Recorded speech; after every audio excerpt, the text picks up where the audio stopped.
Okay, so I finished this city render yesterday, and there's a few things that are going on here that are making this look a lot more interesting and complex than it actually is.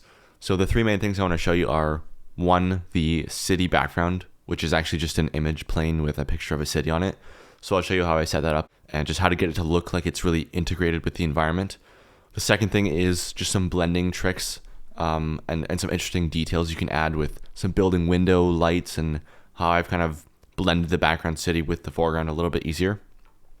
The third thing is some camera tricks that I'm doing to just tie it all together and just make the image more realistic overall and just more interesting to look at overall. So just some things with the camera placement, the focal length, depth of field, just some different things that are going on with the camera settings and placement, which are subtle, easy, but kind of gluing it all together and making it look nicer overall.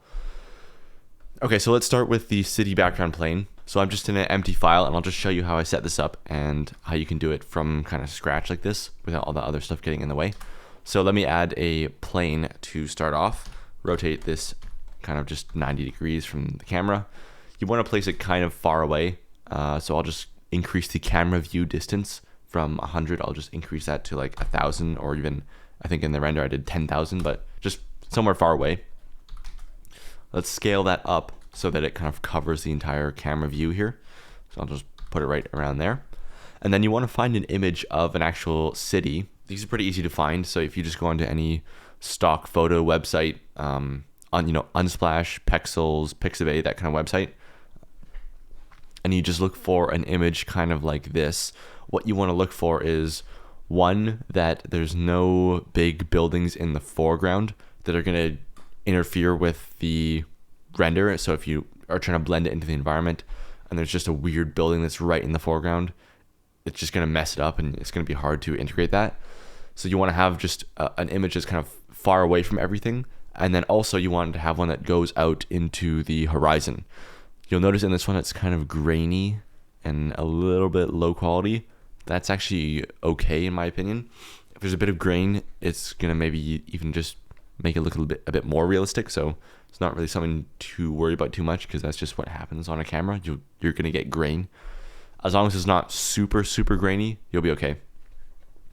Okay, so we want to have one that's kind of just a big horizon line of a city, and I don't actually want to utilize this bottom portion at all.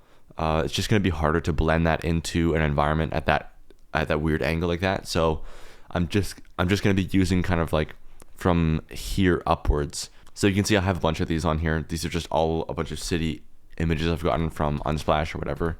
So these are really nice for backgrounds or building windows or whatever. So let me take that one and I'll just drop it onto, first of all, let me go to the shader editor. So object, shader editor, new material. Let's just grab that image right here and just drag it into the shader editor and let go here.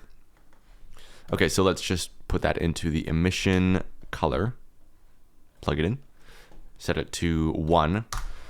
Now it's going to be tempting to crank this up because it looks kind of cool when you do it in the viewport, but it is just going to look probably not very realistic if you put that too high. So in my render, I just kept this on 1 and that was fine. Let me go to the world settings and I'll just take the background to 0 or just take it out entirely. Okay, so the next thing is, first of all, when you put any image onto a square plane, it's just going to stretch it to a square. So you probably want to re-unwrap this. Let me just go to the UV editor here, go to edit mode, and then I'll just unwrap this with a cube projection, and that will just make sure it's actually doing that properly. You can see it just actually putting it to a square now, and now it's the proper proportions. It's not all stretched out or anything. Okay, so that's fine there. I'm going to position this so we have a bit more sky. And I also don't really want to use that bottom portion anyways. Now, how do you figure out where exactly to place this? Well, you want to line up the horizon line of this image with a horizon line of the actual Blender environment here. So you get a grid here. Sometimes you can't really see that in rendered view though. So what you can just do is just add a plane onto the ground and just start scaling that up. So I'll just scale it by like 1,000 or 100 or whatever. So that's going to be close enough to the horizon where we can just position this now, just move it up or down so that the horizon line of that image matches up roughly with the horizon line of our 3D environment. So it's actually right around there. So that's pretty much perfect. But if it's like way up here, you're going to want to adjust that so that the horizon line lines up with that plane that you've brought in that is kind of just way out in the horizon there. Okay, so that's close enough. We can delete this plane here. And now the horizon line is actually matched up. You also want to try to match the focal length. So this is at 50 millimeters, whereas this shot is probably a little bit wider than that. I'm going to guess it's like between 20 and 30 millimeters. That's just guessing. It's kind of hard to tell, which if it's hard to tell, that's fine because it means that you can probably get away with being not that accurate. But anyways, let's zoom this out to maybe like, I don't know, let's just do 24 millimeters. And now I'll just scale up the sky to kind of match that. And then the other thing too is you might want to match the lighting a little bit. So with, if there's objects in here that are supposed to be buildings or whatever, it's kind of just general ambient light coming from this big blob of buildings shining upwards. So the closest thing is just to add an area light. So let's just do area light, bring that over here. Let's just make it like a beige kind of tone, which is the rough tone of this entire city. Make it like somewhat bright, and then rotate it so it's facing upwards, and just bring it down somewhere down here, something like that. And that's going to be the general kind of style of lighting that I'm going to go for. And in my render, I just duplicated that wherever it kind of felt necessary, and that was enough to kind of match it, and it doesn't have to be super complicated or anything. So what I've done in here to try and match the background and foreground a little bit easier is place some buildings right in that weird kind of middle ground where it's a bit unclear or a little bit too obvious where the fake city is. I can kind of supplement that with some real geometry and some real actual buildings here. So these are just some buildings from my free buildings pack. I could just link it below. It's just a free pack of like 10 or so buildings that I made. So it's just really simple kind of concrete buildings like this. So one thing to note here with the building windows and how to get that to light up like this, I'll show you a cool trick you can do here. It's really easy just to fake that. On these buildings, there is a glass material on the windows already. So that's something you might end up with naturally when you're making buildings, but I'll just show you the material so it makes sense what's going on here. Instead of glass for windows, I actually like to use a metallic shader and then just make it a bit transparent. So it's just metallic on full, roughness on 0. The base color doesn't really matter. I have it on gray, but you can put on white. And then usually I'll just lower down the alpha like this. In this case, I'm just mixing it with a transparent. So like 70% metallic, 30% transparent. So it'd be like bringing the alpha to 0.7. That's kind of what that's doing. And then I have a bump, like a noise texture going into the bump of that. It doesn't really matter that much, but the main thing is just metallic and then a bit transparent just so light can get through it, but it's still kind of reflective. I'll just add an area light so you can kind of see. So you can see here, you're getting a reflection from the low roughness metallic, but then you're also getting transparency so you can see just inside the building a little bit.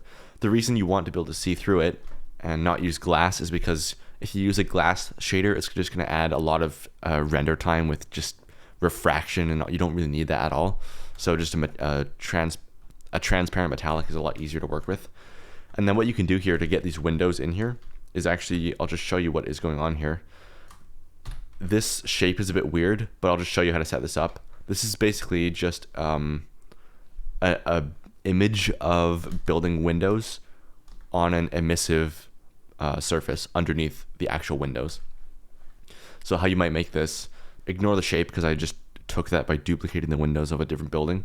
But the easiest way to deal with this is just add a cube.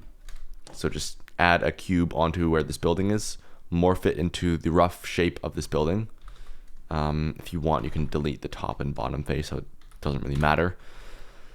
And then I'll just scale this so it just goes inside the building a little bit, just like a foot inside the building, and then just scale it up so it just matches the proportions. And then what we can do on this is just make a new material. And then you just want to find a picture of the side of a building, or just some building windows at night. So you can find that on Unsplash or Pexels or whatever. There's a bunch of stock photos that will have stuff like that. I've actually also just made a bunch of them with Midjourney, the AI image generator thing. So these are not great because it's just a bit like nonsense on the inside, but for a far away background asset, this works totally fine. So I've just made a bunch of these with Midjourney, just stuff like this, just the side of a building at night. I can link this below. It's just I'll put it for free, whatever, little download thing here. So you can use this exact one if you want, but the main thing is just find a picture of the side of a building at night. And then you want to take that, put that into the shader editor of this inside object here. We'll run that into the emission color, turn up the strength a little bit.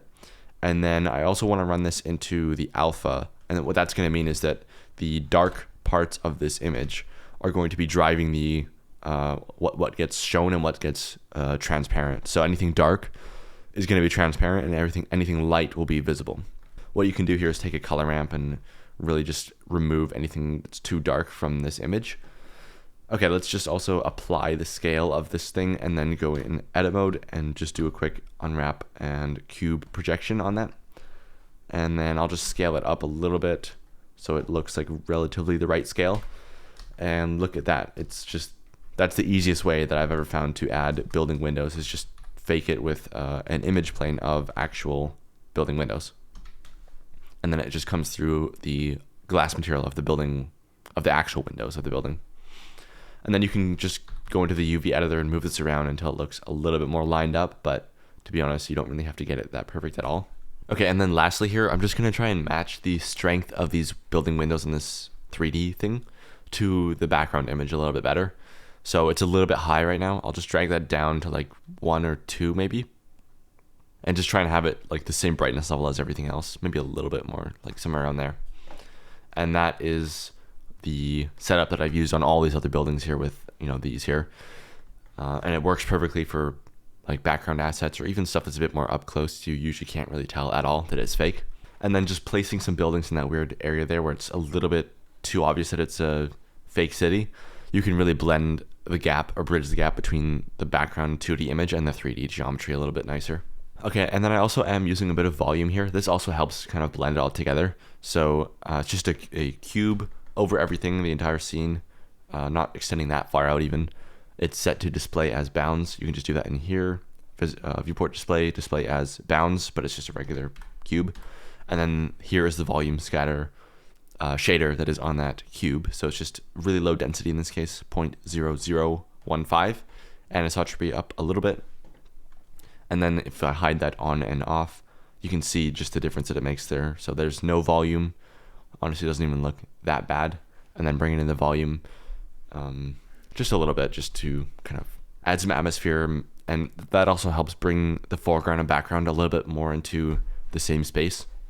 Okay, next let's talk about some of the camera tricks that are going on here. So the first one I want to mention is the motion blur on this like transport vehicle thing here. So the way you do that is very easy actually. For really simple, like subtle motion blur like this, Blender is actually pretty good at it. So what I've done here is just set 2 keyframes. So one is, if I just actually go onto this thing, this is a bunch of separate objects, like the door and little pieces here are a bit separate. They're all parented to the main geometry though, which is just this guy right here. So this, if I move this around, all the lights and stuff are just parented to that. And then that means I just have to animate this one thing and they're all going to follow that. So what I've done is I've just added a location keyframe. So on frame 2, it's set to be at this location.